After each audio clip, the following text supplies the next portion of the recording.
Moving on, well, a 26-year-old man was arrested by the Bengaluru police after a woman raised concerns on Instagram about a social media page that posted videos of women filmed without their consent in popular areas of the city like Church Street, Koramangala and other such spots. The woman who was discovered was one of the women filmed without her knowledge and consent. She reported the video and requested its removal but received no response. And after the video circulated, she started receiving vulgar messages from strangers calling out the account. In a video she posted on Instagram, the woman wrote in the caption, and I quote, "This person walks around Church Street pretending to film chaos, but in reality all they do is follow women and record them without their consent." She alleged the account, which claimed to showcase street scenes, has over 10,000 followers and actually stalked and secretly filmed women, many of whom appeared startled or unaware of these videos. Calling it a serious breach of consent, she stressed that being in a public place or having a public Instagram profile does not mean consent to be filmed. Following her complaint, Bengaluru police arrested Gurudeep Singh, 26, identified as the person behind the account. Just weeks ago, police had arrested another individual, 27-year-old Digant, who ran the Instagram handle Metro Chicks, featuring similar non-consensual videos of women commuting on the Namma Metro. In another incident, a 28-year-old Infosys engineer, Swapnil Nagesh Mali, was arrested in Bengaluru for secretly filming women in the office restroom.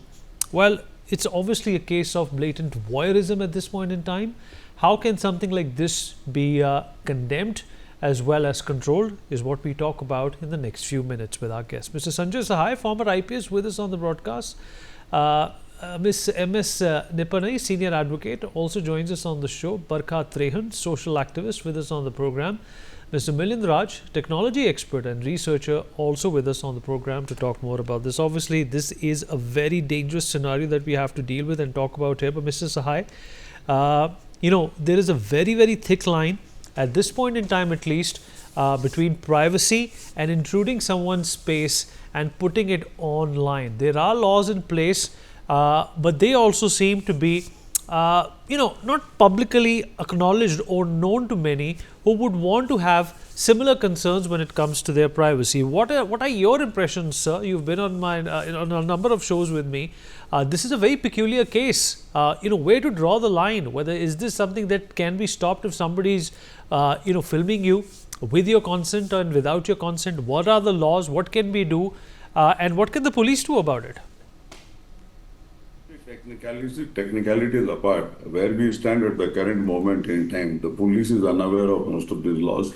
So are the people, also Gurudeep Singh and other people we have been talking about, who feel that anything on the digital medium they can do and they can get away with. As far as the laws are concerned, we can start with 354C, which is voyeurism, which we call it as the digital voyeurism. From there, you can get into stalking, outraging modesty, transmitting of obscene material. So there are a variety of sections which are there in place.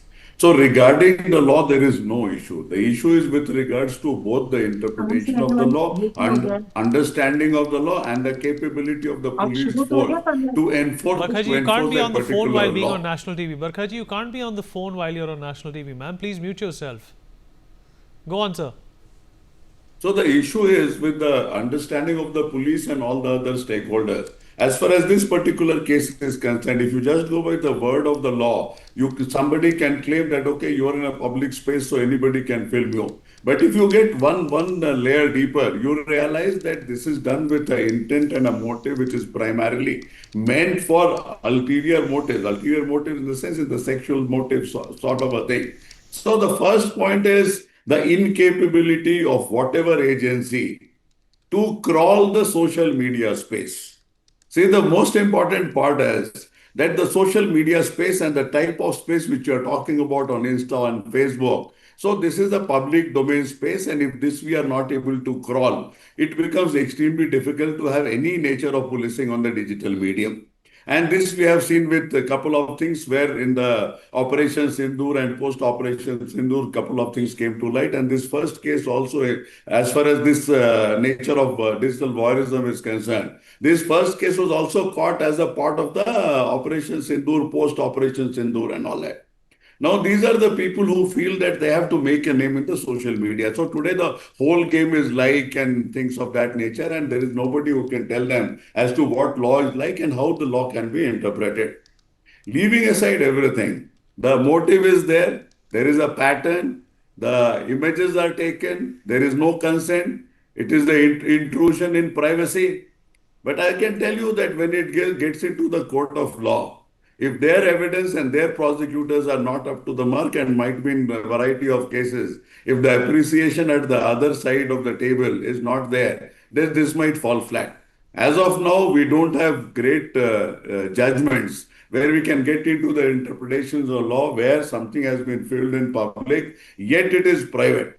But the way it has been edited, the way it has been used, the way it has been captioned, zoomed in and zoomed out, though I have not seen any of those videos or those pictures, but whatever descriptions I have gone through, whatever is available in the public domain, I think that is more than enough to prove that it is digital voyeurism, and it attracts at least half a dozen of sections of law in IPC, IT Act and connected Fair acts. enough. MS Nipanai, from a legal point of view, how do you see this particular nuisance, if I can call it that at best? Yeah, at the worst it's nuisance. At the best for victims is that the perpetrators may be prosecuted for a criminal offense. So there is one very fine distinction I wanted to bring out, because we use the word voyeurism as it is understood in English. But in law, it has a very different connotation, because under law, voyeurism is defined as somebody who behaves like a voyeur and violates your private spaces. So if your private parts are filmed, if you are filmed in a private space where you have a reasonable expectation of privacy, for instance, one of the instances you mentioned was in a public restroom. If filming is done in a place like that, then you fall within the provision which is now under the BNS, also Bharatiya Nyaya Sanhita 2, as voyeurism. However, if it is just filming your face or you walking, etc., in a public place, it is not covered under that provision. But as Sahayji already pointed out, just because an offense will not fall under voyeurism, it does not mean that you're not committing a criminal act. You may be violating various other provisions, but that is not contingent on the photography per se or dissemination also. It is contingent on how the content is disseminated, what goes with it. See, the person's intent comes out when there is a very obscene comment along with it, or it's shared in an obscene platform, etc. So that's what decides whether a criminal case will lie or not. So today we are at a threshold where we have laws which falls clearly under, for instance, in the Information Technology Act, you have a specific provision under 66E titled privacy. But that does not mean it covers all types of privacy. It covers what I already mentioned earlier. So we have to evaluate whether we should make just photography per se, or photography with mala fide intent, or photography with mala fide intent added on with the way it is disseminated into a criminal offense, or we are going to give civil remedies to the victims. We need to keep in mind that we have multiple kinds of remedies, and the most important one I want to use your platform to highlight to victims is, irrespective of the nature, when it violates your privacy, you can write to the platforms and ask them to pull it down, depending on the kind of content. For instance, if you're being portrayed in an obscene manner, the platform is bound to remove it within 24 hours, and the maximum can be 15 days. Thereafter, you have a grievance redressal mechanism under the MAITI of a grievance appellate committee. So you have two remedies without you having to rush to court or to a police station. I feel these are very critical, because we all know that under Puttaswamy, our right to privacy has been affirmed. We always had it, it's just that the judgment affirmed it. But you need remedies through which you can implement your right, and I'm just giving you some of them. Okay, fair enough. Let's also open Mr. Milind Raj, technology expert and researcher. Milind, of course, as we evolve further and further, as we go deeper and deeper into the realm of AI and technology being hidden, it being not being able to be detected by the naked eye, privacy is going to be a concern. Do you think that the government and the administration, in its quest to maintain privacy and keep privacy and to keep the modesty of women and everybody else as well, needs to come up with the newer and innovative ways to create deterrence for such characters? Well, yes, that's very true, and that's a very thoughtful and important question as well. But I would like to state one thing. For the criminal mind, laws are merely suggestions and often obstacles to be outwitted, not obeyed. So in such a scenario, because there are laws, there is laws under BNS, and what Dr. Mr. Sahai just said, that there are a bunch of laws related to privacy control and all sorts of these kind of activities. But now there has to be some strong technology controls as well. Like there has to be a mandatory, rules. Like let us learn from Korea. So from the year 2004, in the year 2004, Korea laid down a law that said that it is compulsory for every camera phone to have a loud shutter sound, and that should not be below 65 decibel. So that's a limit they have set. So, and this was done only to prevent such kind of activities in public. So these kind of laws that regulates the technology are very important to control such incidents. Also, recently, if you are having any Android or iOS device, and when you turn on the camera, you see there's a green dot that appears on the screen. That's a privacy control indicator. So such kind of control systems in technology are very important to be introduced to control these kind of criminal activities. We need to also strictly ban the sale and this import of miniature spy camera. If you just log on to any e-commerce website, these spy cameras they have no regulations. They're publicly being sold. Anybody can buy them, and they are from hidden camera in the pen, mobile charger, wall clocks, TV remote. I mean, you just name it, and there could be a camera. So these has to be controlled. There has to be strict licensing, and there's a very stringent laws for this for the legitimate users.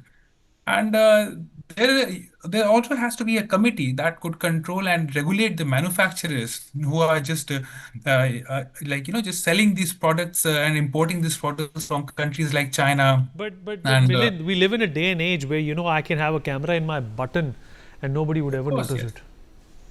Yeah, so that's what I said. Now there has to be a regulation for this. So if they let's take an example for the spy drones. You can get a spy drone, but only if you are from the Agency of Defense or Policing. I'm talking about India, and this is laid down by the DGCA drone laws in 2021. So there are exemptions for some people. So there has to be similar exemptions for these kind of spy devices. Right. So Okay, but I have another question, Barkhaji. I'm going to come and ask you. But what about these social media platforms? What about their responsibility? They thrive by exploiting and exposing the private lives of other people. What is their responsibility here? See, again, to start with, secretly filming someone isn't content. It is again a digital sexual assault, and we have to name it. India has so many laws, but we still lag because these things go so viral on social media. And you've been seeing this since more than a decade, but nothing, no regulations have been formed. And who is getting profited?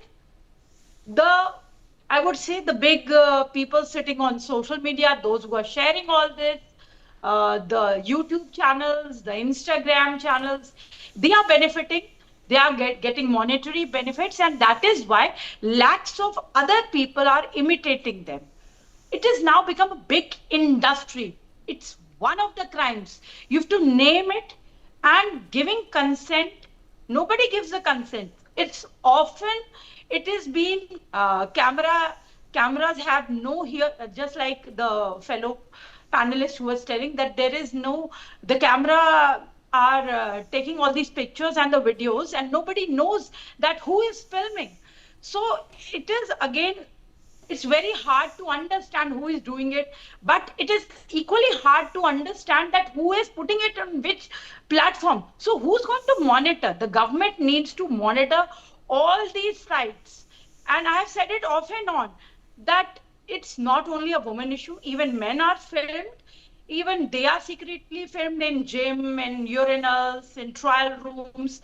I have seen those videos, but we never speak about men. It's not only a woman issue. I think it should be gender neutral. And these films are shared on telegrams, Reddits, and dark rooms, dark web. I've heard about. It is shared over there, and these contents, they are often sold out of India also. There's an international market to sell this. You get a lot of money when you sell this content, and regularly if you're sending this content, you have a great business. So how to curb that business? It needs more stringent laws, and the laws which are implemented on ground. See, not only making the content, they are selling it also.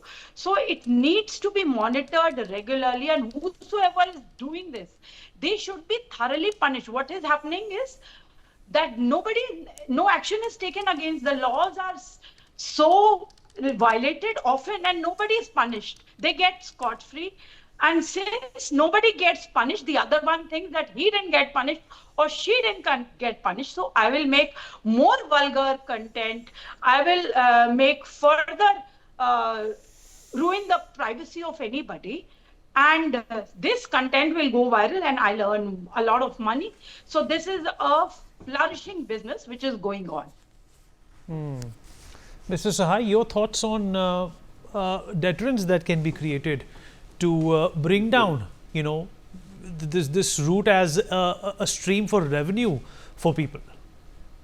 See, first and foremost, I'll get into the basic language that is being used on the social media. And if you see this, So can you please be a bit louder, sir? I can't hear you. I'm saying first we will get into the fact as to the way, what is the language of the social media as it stands today. And most of your political trolls, the language which they use is of a nature which nobody would like even to read, but they're having a roaring business, and this war keeps on going. So somewhere down the line, there's morality and outraging modesty and all that. So I think it seems to be getting normalized. Now, there are two things. If the state decides that this is the direction we intend to take, so the effort also which state needs to take has to be of a commensurate level. So first and foremost, what they need to do is their police force and their agencies, they need to understand social media, that it is a totally different animal and it is nothing compared to what it was before the social media age. That needs to be understood with clarity. Second, whether you have the tools, leave aside what is happening on the Telegram or on encrypted platforms. I am talking about the public domain social media which everybody can see, which this Insta and these two cases have displayed with total amount of clarity. There are n number of tools by which social media can be crawled in a manner to give you very specific evidence. This exactly same thing which is used in investigation for variety of things, to find patterns, to find connects, to find. So that is not being done. Social media goes completely unmonitored. The third part is, when you are talking about digital platform, what the government has been trying since times immemorial, since they got into this act, is to control them in a manner which is suitable to the government. Not control them or bring it to a collaborative mode where the interest of the common user or the common man or a girl or a woman or a man, that is taken care of. So that is not happening. So that is the biggest challenge. So government never gets into a mode wherein they take care of the interest of the people. So what is social media is making huge amount of money.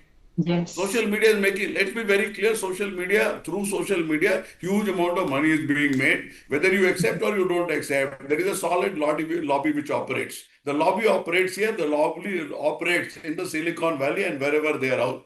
So three primary things have to happen. One is the law enforcement. Second is intelligence of a nature which is basically crawling the social media, where artificial intelligence can be of great use. And third is to put these platforms to some level of accountability. We have reached the stage where the platforms decide whether something is criminal or not, something hits your privacy or not, and we are literally ruled by the US law.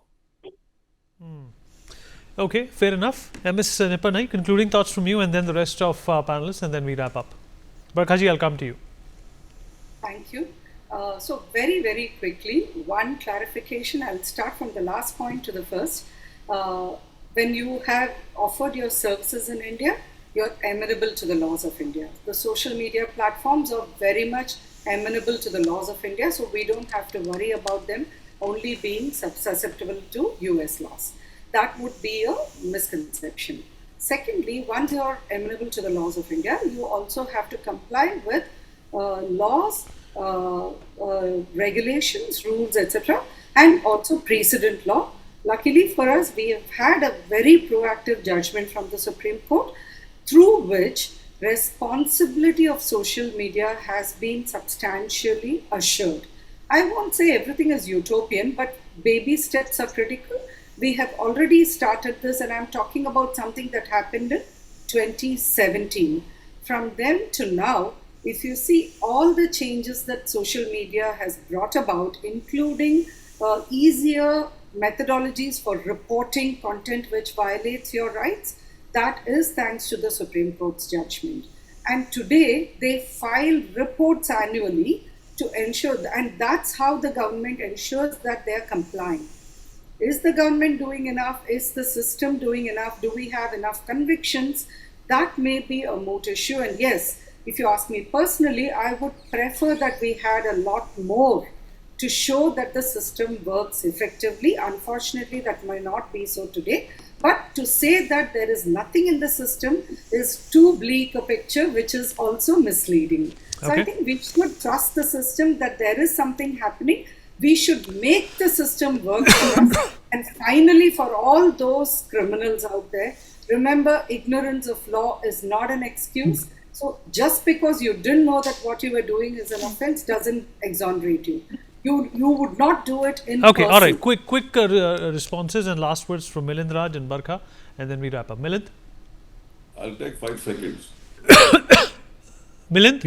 Yeah. So what I believe that there has to be a stronger forward controls, and laws are already there, and education will play a big role in this. People should be made aware of their acts and the results they're going to face if they're going to perform such kind of illegal activities in the public. There are tougher punishments, and there are actual enforcement bodies, but people are not aware of it. So education, I think, plays a very big and important role in this. Then definitely followed by the ban and some, these importing these illegal cameras, spy cameras, and also controlling your mobile devices, learning from countries like Korea, where they have a standard mandatory rule that the camera must have a loud shutter noise. And now in the next day, I think they're revising this law, and they're now suggesting to have a bright flashlight. Okay. So all right. even if you're Fair enough. Barkha, what about the fear of the law? What about the fear of the law? I might go to jail if I do something like this. Can I speak? Go on. Yeah, government intent is needed. Police, they lack cyber tracking skills. They need to be fully equipped. They're good at catching thieves, but poorly equipped with these to bust these digital predators. Again, I will say that there is no deterrence. Even if you arrest, they will get bail. So unless strict punishment is given and fast track courts are there, and they are given strictest of strictest punishment, nothing is going to stop. It is going to increase day by day. Fair enough. Mr. Sai, 5 seconds, please. 5 seconds, no more than that. I'll take 2 seconds. The gap between the de jure, which is the law, de jure and de facto, is so huge that it has become insurmountable. Absolutely right, sir. You're absolutely right. And that's a good conclusion to this debate as well. Thank you, everyone, for being a part of this conversation.